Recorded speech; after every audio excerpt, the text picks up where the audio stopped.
and former Arkansas governor and Fox News contributor Mike Huckabee. Good to see you both. So the question is whether Ben Carson can withstand these attacks. I mean, you know what's funny to me, Mo, is that isn't he exactly what we typically point to as like the smartest person in any room, like brain surgeon, right? Isn't that what you always like? Other than rocket scientist, that's what you say. Like, he's no brain surgeon, but he can't run HUD? Well, you know, look, I have respect for Ben Carson's skill in an operating room. But, look, I think it is a curious choice, and I do think that there are some legitimate concerns that he's going to have to answer in his confirmation hearings, and lucky for him, he'll have that opportunity. But you know, he's never really done anything with housing policy, with urban development policy, and he's never run a major organization or bureaucracy. Okay, but you don't think he's smart enough to learn? I'm not saying that maybe he's not, but I do think it's a curious choice. Typically, president-elects, and they're entitled to pick whomever they want, and the Senate is entitled to grill them. Donald Trump has never been in office before. He's never been in office before. He's never run a government before or held any public office. Right, and the jury's still out. He's going to be the president. And the jury's still out how he'll do. But what he said when he was pressed during the campaign on how he'll handle all these complex issues was that he was going to surround himself by experts in the field.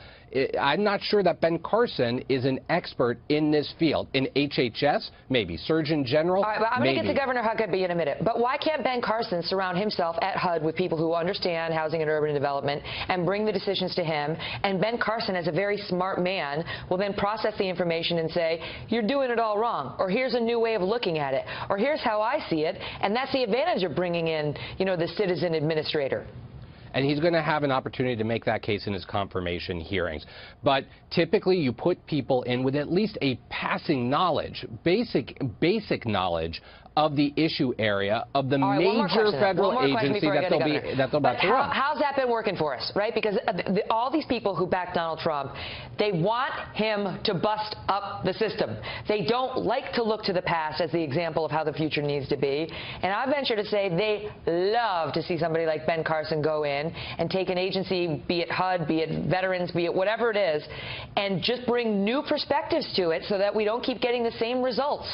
Yeah, this is the million-dollar question of the Trump presidency. I'd say the voters that put him in office wanted to just roll a grenade into the room, right, and to just blow up this system. But we don't know what it's going to look like on the back end. Putting the people in who know something about the subject matter with Donald Trump's perspective might give the people what they want. But when you're putting in people who have no knowledge at all of the policies that they are about to implement and the amount of money that the federal government spends on these policies, then I think the questions need to be asked.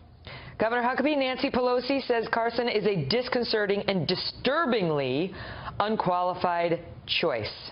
Your thoughts? Why didn't she say that about Barack Obama when he was elected president? He had zero executive experience. He had never done anything in foreign policy. He had never owned anything significant, run a small business. He had a very lackluster career and a very limited career as a legislator. All of these things would apply. But let me ask you this. What is a brain surgeon? He's a person who goes in to one of the most complex systems on the planet, and he solves a problem by taking a look at incredibly complex situations and figuring out how to make them work. Under enormous pressure. Well, under enormous pressure, and somebody can live or die depending on the slightest move of his hand. The thought that Ben Carson is somehow not capable, that he's not qualified, is an insult to the intellect of every neurosurgeon on God's green earth. But weren't we told, wait, I want to stay with the governor. Weren't we told when Barack Obama was elected and people called him unqualified, so many people said that's a racist statement, that is racist to say that our first black president is unqualified to hold the office merely because he's only been a senator for 2 years. That's now exactly Dr. Carson, one of the most renowned surgeons, pediatric neurosurgeons in the world, he's too stupid to learn how to run an organization that has 8,000 employees.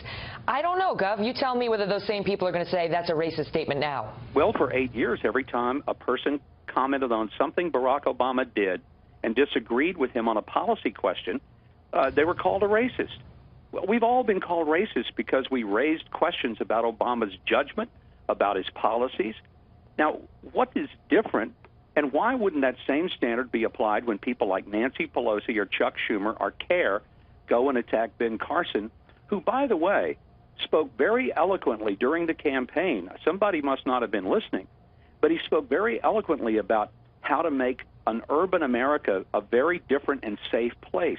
This is not a man who has failed to think about these issues, and he grew up with a mother who worked 3 jobs to keep him off government assistance.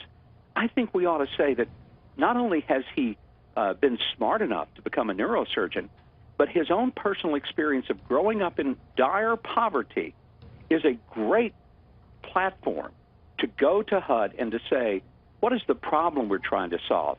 Not just, do I know something about what the government's been doing for 40 years, because frankly, what the government's been doing for 40 years hasn't worked. So maybe it's time to bring somebody on with a fresh set of eyes, a fresh set of hands, and in this case, somebody who has been given almost every accolade and award, including major awards from the NAACP, and he's been a hero to the whole country until he decided to run for president as a conservative Republican. He came out and said, you know, a while ago, look, I'm not interested in getting rid of any safety net. I'm interested in getting rid of dependency. And that's an attitude he presumably will bring with him to any government post to which he may or may not be confirmed, you know, if he gets it. Anyway, great to see you both. Thank you guys for being here.